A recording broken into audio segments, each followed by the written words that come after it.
Hello, and welcome to episode 2 of Speaking Frankly, where we feature honest talk with thought leaders across the entire advertising ecosystem and beyond. I am Kym Frank, your host and Geopath President. So today I am super excited to be joined by my friend Mike Bloxham.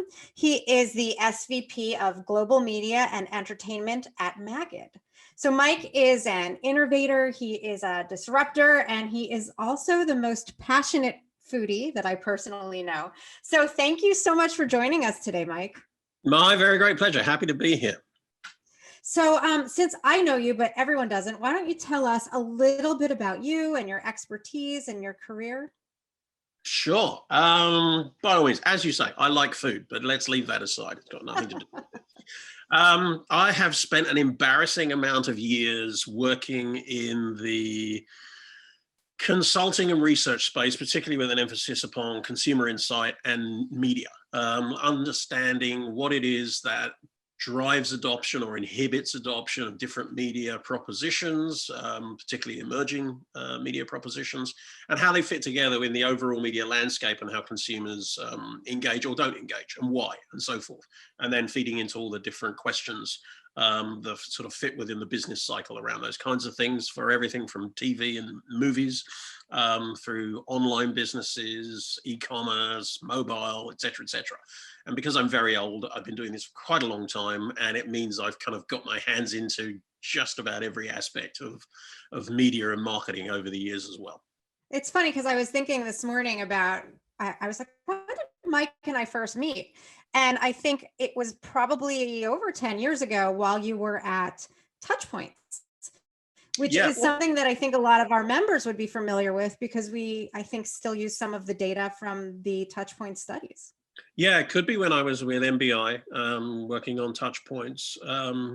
Certainly that was an interesting time. I mean, I think you and I may have actually met a little bit before that when I was at Ball State University, which actually is what brought me over from the UK, doing these large-scale observational studies where we would shadow people for entire days at a time, logging all their particularly their media behavior in 10-second increments. And I think you were one of the people on the agency side at that time that picked up on Very well could be.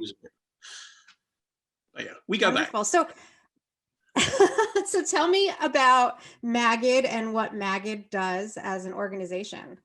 Sure. Well, Magid goes back even further. In fact, Magid goes back even further than me. A lot of people don't realize the company is over 60 years in existence doing its thing. The company is essentially, it's a combination of consulting and research. And the consulting is always evidence-based because it's based upon the research. And we're best known and primarily work in the media space, but also work in brand space and with retailers and others. But we work in national and international media and in local media as well, which is where the company really was based originally. But rather like my own career, as I described it, we work across the spectrum of media, understanding what is actually going to drive business growth, what's going to drive consumer engagement in all sorts of different parts of the commercial model around media.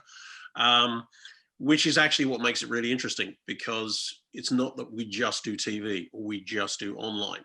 I have the luxury of working across an incredibly varied array of projects with all sorts of different clients addressing different business issues. And it means that I can draw on expertise across the company, as well as my own experience, to inform our approach to it and our interpretation of findings and how we build perspectives for our clients to help them succeed. So it's kind of a huge sandpit that means we get to play with some really interesting but really important issues within the media space. And as I say, I think the stuff that turns me on the most in the space and with Magid is that I get to have a hand in some projects that can be really consequential for how companies evolve going forward. And that appeals to the not so inner megalomaniac within me. Well, I imagine this has been a time where Magid has had a lot of really interesting projects going on, given all that's changing as a result of the pandemic.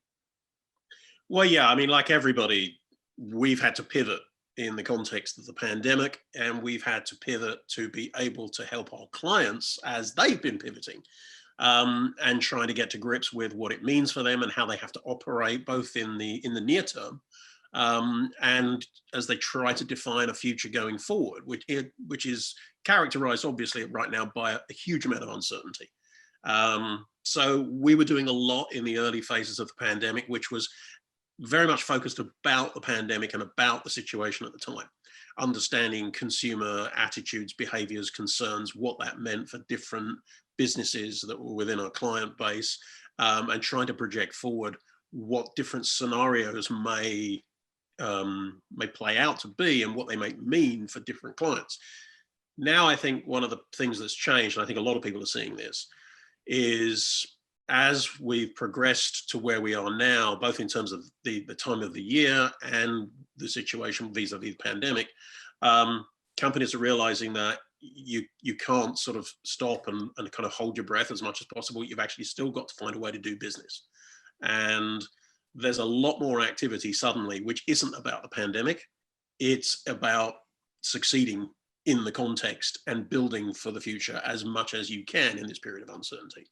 So yeah, it's been interesting. There's been that period where it was all about the pandemic, and now it's back to not business as normal. We're nowhere near business as normal, but it's trying to go beyond surviving and actually finding a way to somehow thrive is the underlying agenda for the stuff we're doing these days, I would say.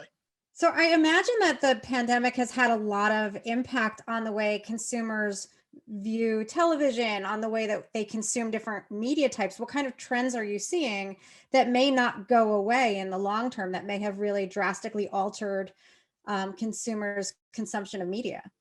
Yeah, I think you're spot on. It's been widely reported that pretty much as soon as the lockdown had happened, predictably, massive spike in TV viewing, both linear and streaming, huge upticks in gaming, in all sorts of online activity and all sorts of other behaviors. And some newer ones started to emerge. One of the things we're doing it now, video chatting, suddenly became a thing, and not just for business either. That was a really interesting thing to see, that was among the behaviors that increased the most in the early phases of the pandemic, and it's kind of stayed there as well. It hasn't tailed off for obvious reasons. We're not kind of popping around each other's houses, so we've got to find another way to feel like we're socializing. Streaming is possibly the most obviously interesting area right now. The pandemic has done one thing across pretty much all areas of the media. It's accelerated the changes that were already happening. I don't think there are many changes that have come about purely as a result of the pandemic. What they have done is crystallize thinking or heighten the necessity for change in certain areas, particularly when revenues have dropped off in more traditional areas. So businesses have been innovating faster, and in some cases, consumers have been responding perhaps faster and more immediately than they would have done otherwise. And over the last couple of years, we've seen a huge amount going on in streaming with new services like Disney Plus, Peacock, HBO Max, and so forth, joining the other big players. We've got Discovery coming with their offering. It's in the public domain that HBO Max is launching an ad-supported model sometime next year. So it's just continuing to go. But the amount of time spent with streaming services has definitely increased, and that's having a big impact across the landscape now. And it's really interesting, I think, as an indicator that we're seeing major reorgs going on, not just reorgs, but restructuring going on, root and branch restructuring going on at some major players like Disney, like Warner Media, AT&T, all of that, and NBCU, Comcast. Huge restructuring, so that they're breaking down the silos that are really previously defined those businesses, so that it's really about not content for movie theaters, content for TV and so on. It's just content for wherever it can best be monetized as the starting point. And that is new. And I think that's come about more rapidly as a result of the pandemic. Sorry, that was a very long answer. No, that's great. I think you referred to this when we spoke earlier as streaming 2.0. That we've been used to streaming for a while, but now it's changing. What are some of the changes you see in the way that content is delivered and interactivity and things along those lines? Yeah, I mean, streaming 2.0 is something I've talked about for a while, written about a little bit. I don't think we're there yet, but I think we're starting to see the early signs of what I call streaming 2.0. If you think about streaming right now, it's pretty straightforward. The premise is easy and it's fairly one-dimensional. Not that that's a bad thing. You know, it's you can watch a piece of content that you're interested in watching, you can watch it when you want to watch it, and you can watch it on pretty much any platform you want. If you've enabled those platforms for your Netflix, your Amazons, your Peacocks, whatever. And that's great. That's the central underpinning premise that we all talked about for years that interactivity enabled. But it's only one dimension. And one of the challenges that all streaming services have is not only acquisition of subscribers, but then retention. And there are large numbers of people, as we know, that churn out of services on a regular basis. They kind of curate their streaming experience. Some people come in for one particular series, watch the series, they're gone. And we track this all the time. You know, for the last few years now, we've been asking the question, when you subscribe to a service, do you intend to still be subscribing to that service 3 months later, 6 months later, 9 months later, and so on? And it's kind of alarming to see how many people have no intention of still subscribing to the service 6 months out. And that's not just young people, you know, it's not just the Gen Z and the younger millennials. That applies to a lesser extent, but it still applies significantly to boomers as well. So they're curating their experience. Streaming 2.0 has to address that and a number of other things. And I think you're going to see, we are starting to see different kinds of membership packages. Disney Plus did it really well when they launched. The deal with Verizon, which, okay, if you're a Verizon customer, tie you in, you're in for a year. Then HBO Max did a similar sort of thing with multi-year bundles, give you the proposition, they tie you in for a period of time. I think you're going to see a lot more going on in terms of what in any other realm we just call cross-promotional deals. It's not innovative in marketing terms, but it's very innovative in terms of streaming, where there are off-air benefits to me as a subscriber because I am a subscriber. So basically, if I decide to churn out of that service, I have something to lose. And that could be tie-ins with any number of different types of organizations, everything from, you know, retailers through to, when we're back to traveling, you could tie it in with airlines, you could tie it in with car rentals. Basically think loyalty program. I don't know that it's going to look quite like a loyalty program, but the components of a loyalty program could come to bear on streaming membership to make that subscription more multidimensional and, frankly, to put more hooks, frankly, if you'll pardon the pun, put more hooks into the membership offering so that I have more reasons to stick with this platform than the amount of content that might be available to me that I'm actually interested in. So does that content change? Does it become shorter, longer series, more dynamic? Well, that's another angle of what I think about as streaming 2.0. You know, right now we followed a very televisual model. I mean, obviously a huge amount of the content that's on the streaming platforms was originally made for TV, and Netflix, without the world of linear television, would be a pretty paltry offering. They rely really heavily on great series from great networks, and they rely on movies from the libraries and so forth. They couldn't survive with their originals alone, no way, even with their preposterous content budget. So I think you're going to see more of that kind of, you know, traditional Hollywood content is definitely going to be produced. I think you're going to see more short form coming to the platform. You have to. And short form takes up so much time and attention for so many people, not just young people. Everybody uses short form content in one form or another. And it's interesting, not only are you seeing increasingly, you know, yet more and more time is spent with short form content. Our research and everybody else's research shows that people value short form content. We actually asked questions of Gen Z and other generations recently about, you know, how do you value content, short form content relative to long form content? And very large percentages of every generational cohort actually value short form more than long form, which goes completely against the conventional wisdom in Hollywood. They also have issues of quality. They perceive quality to exist in short form, and yet it doesn't represent the kind of Hollywood production quality as defined. That it doesn't have the budgets, doesn't have celebrity. I mean, hell, huge amounts of short form content don't even have any regard or any respect for conventional structures and narrative arcs that define content in the world of Hollywood. So it is completely different, yet it's incredibly resonant. And I think we've already seen with Disney. Disney is starting to promote some of their shorts onto the platform, but I think it's going to get much more diverse, much more broadly defined in the terms of the content that's coming through. The big challenge for getting more meaningful and resonant short form content onto streaming platforms is that Hollywood hasn't got its head around short form. Not a single studio has a division devoted to short form content. There was a time when none of them had a division devoted to TV. You know, TV was the kind of the ugly stepchild and we didn't want anything to do with it. I think we're going to see the same sort of movement. Now TV is central and essential. It throws off huge profits. They haven't yet worked out how to approach and make short form profitable. Quibi, which obviously recently closed, is, I think, the early example of Hollywood trying to get to grips with short form. It basically took all of its conventional thinking about what constitutes quality and will drive audience and pushed it into shorter formats. That didn't work. I think it's going to be seen as a step along the path that Hollywood takes to work out how to engage with Hollywood. It wasn't a bad idea. It wasn't the right idea. The underlying principle was good. So yes, to your point, we're going to see a lot of short form, and we're going to see interaction and interactivity come onto the platforms as well.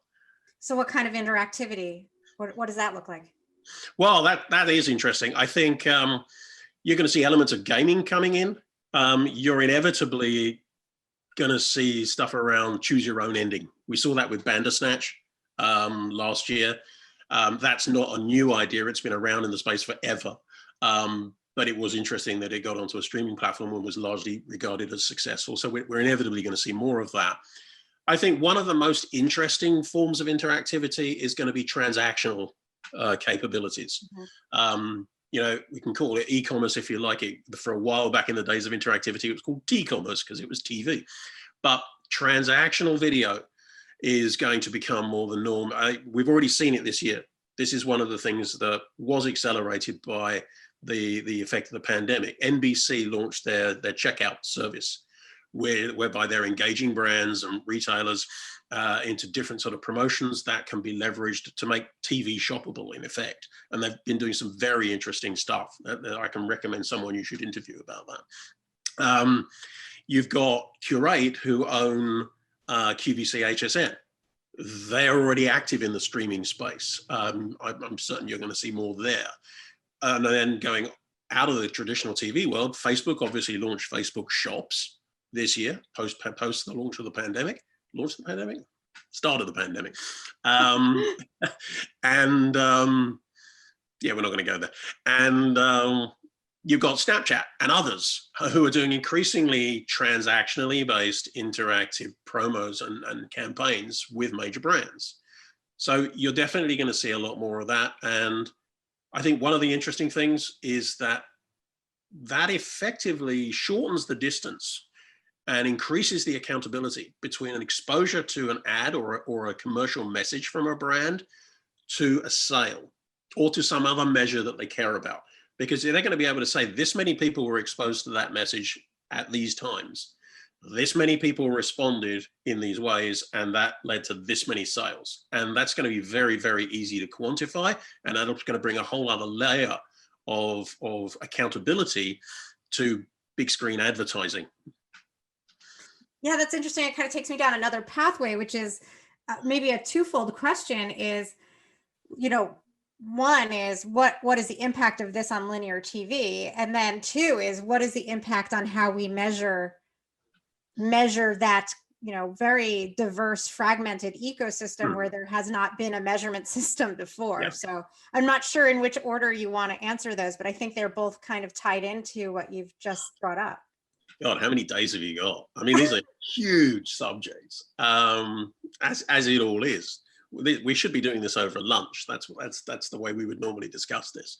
All right, advertising. Yeah, I think. Advertising / linear TV, and how this impacts advertising will majorly impact linear TV, of course. And I think one interesting thing to bear in mind as you come at this is that TV still, for the most part, is still the most primitive screen available to the consumer. You know, in terms of its importance, in terms of its share of money spent around video content, obviously it totally dominates. And yet, when you put it alongside what you do with your phone, what you do with your computer, all you do is watch. You know, there are a few little examples around the edge of doing something other than watching, but that's it. And there's so much more potential, especially now we have connected TVs and you have the back channel capabilities. And that's what is going to make the difference, I think, in this space, whether it's about transactional offerings or other forms of interaction. I think inevitably, and we're seeing it happen already, linear TV is going to become streaming TV. I don't know that linear as defined is going to completely go away. That we still have people using aerials instead of cable or satellite, and perfectly legit. They get decent service from broadcast and some of the other nets. But we're not going to see it completely go away. I do not believe, however, that sport and news is forever going to support the traditional cable bundle. That's all about rights. And when live streaming becomes much more the norm, and it's moving that way, you're going to see some very big players start bidding on the rights when they become available for major sports. And those players have hugely deep pockets. They're called Google, they're called Amazon. Netflix is relatively small by comparison, but those people have deep pockets and they're already playing around with it. The NFL has already been experimenting with some of the streaming that can be done. So I think you're going to see it move there. The live streaming capabilities will mean it's as good as seeing live on TV. And everybody is working out, how do we engage with streaming? At the end of the day, a lot of the content won't change, obviously, because this is just another means of distribution that at its core. The measurement question is a really interesting one, and it's obviously been difficult to grapple with so far. I think, you know, we're not looking at a future where everybody says, oh yeah, Nielsen. Nielsen's not going away. Nielsen's in a position and it's smart enough and nimble enough, it will adapt. Nimble, obviously, I know is not a word typically associated with Nielsen, but you know, they're the super tanker that needs to turn. They've got other little boats as well, which they use to address smaller issues. But you know, they're getting as good a handle as anybody on the streaming area for the most part thus far. Not perfect, but they're getting there. But I think all those other types of measures that we're going to see and that we have seen where people are putting together their own data platforms to provide advertisers with a greater degree of accountability is going to be really important.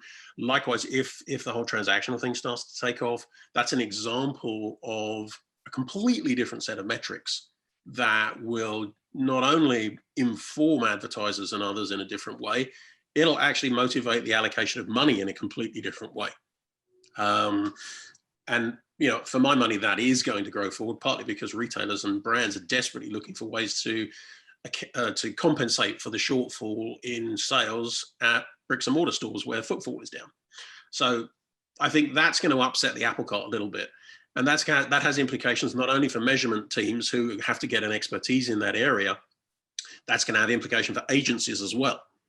Because in order for agencies to remain relevant in this space, if you're going to find a heavily transactional component come into the area that has traditionally been theirs, then they're going to need to gear up their expertise in that space as well, which is about hiring a different kind of person, getting different skill sets in, and structuring the agencies slightly differently, not completely differently. But I think it's it's going to be a very interesting challenge in that respect. Interesting. So this is a huge category for out of home for a lot of reasons. First of all, they spend a lot of money in our channel. You know, companies like Netflix and Amazon Prime have really leveraged out of home space to advertise. In fact, Netflix even acquired their own network of units out in California. So Netflix is now an out of home owner.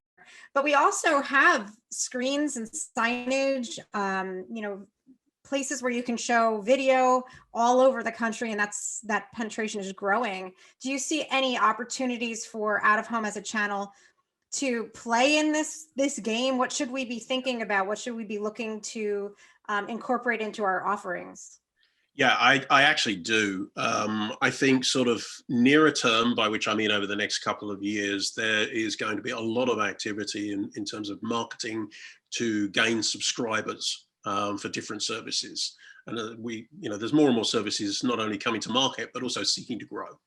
And that actually not only applies to gaining subscribers, but it also means gaining users, because more and more services coming to the market, they're free. You don't need to subscribe, but they want you to download the app. Pluto's a great example. Fox has bought Tubi. We'll see what they're going to do with Tubi, but it's going to be their equivalent of Viacom's Play with Pluto. So there's going to be a lot of energy put into getting people aware of the platform's existence, what's on the platform, and content that you want to see on that platform. And, outdoor is ubiquitous, whether it's a dirty great billboard over a freeway or a throughway somewhere, or whether it's, as you say, the digital outdoor platforms, different parts of our communities. I think the digital platforms are actually very interesting because they provide an additional opportunity for effectively sampling. You can send the promos, you can send specific content that you might want to create ancillary content or secondary content that can be used for sampling purposes to particular locations. That would be a very, very interesting thing to see happen and experiment with. And you could put together really powerful, nuanced campaigns leading up to the period when a new season of something is going to be dropped on a streaming platform. Or think about stuff like Great British Baking Show. You've got these obsessive people like me who tune into that, and we're hugely frustrated by the fact I can now only watch one episode at a time unless I want to binge previous seasons. But I really want, that's going to be front of mind on a Friday night for me, which is kind of sad, but there you go.